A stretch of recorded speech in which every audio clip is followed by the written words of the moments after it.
اگر ایک مسلمان جماعت سے رہ جائے اور گھر میں اکیلا فرض نماز پڑھے تو اسے تکبیر کہنی چاہیے یا نہیں؟ بہت عمدہ سوال ہے۔ یہ صرف جو جماعت سے رہ جائے اس کا نہیں ہے، میری بہنیں بھی سن رہی ہیں، آپ بھی سن لیں، اس مسئلے سے علم والے لوگ بھی غافل ہیں، حالانکہ یہ سارے مسئلے کو نماز کسی شخص کو بے شک وہ جماعت سے پڑھے یا اکیلا پڑھے، فرض نماز بغیر تکبیر کہے نہیں پڑھنی چاہیے۔ کوئی بغیر تکبیر کہے نماز نہ پڑھے۔ ایسے تابعین بھی ہیں جو فتویٰ دیتے تھے اگر آپ لوگوں نے اقامت نہیں کی اور نماز پڑھ لی، نماز ہی نہیں ہوئی، دوبارہ پڑھیں۔ اقامت ضرور کہنی ہے، اور اذان بھی اگر کہہ رہے ہیں تو بہت اچھی بات، اونچی آواز سے کہنے کی ضرورت نہیں، اذان کے کلمے کہہ لیں، دعا کر لیں، بعد میں اقامت کہیں۔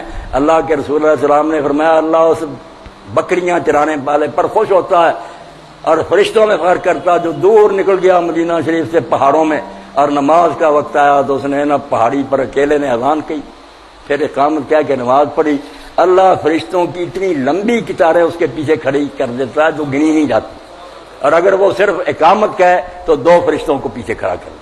اب ام المومنین عائشہ صدیقہ رضی اللہ عنہا کا پڑھیں، وہ فرماتی ہے ہم عورتیں بھی اذان کہتی تھیں، ہم عورتیں بھی تکبیر کہہ کے نماز پڑھتی، مگر یہ سنت مٹ گئی۔ بڑے بڑے عالموں سے جب میں نے ذکر حیران ہوئے، میں نے کہا نکالو فقہ کی کتابیں، وہاں نہیں لکھا کہ ایک آدمی تنہا بھی نماز پڑھے تو اقامت کیا کر پڑھے۔ آپ بھی حیران ہوئے کہ گم ہو گیا یہ مسئلہ۔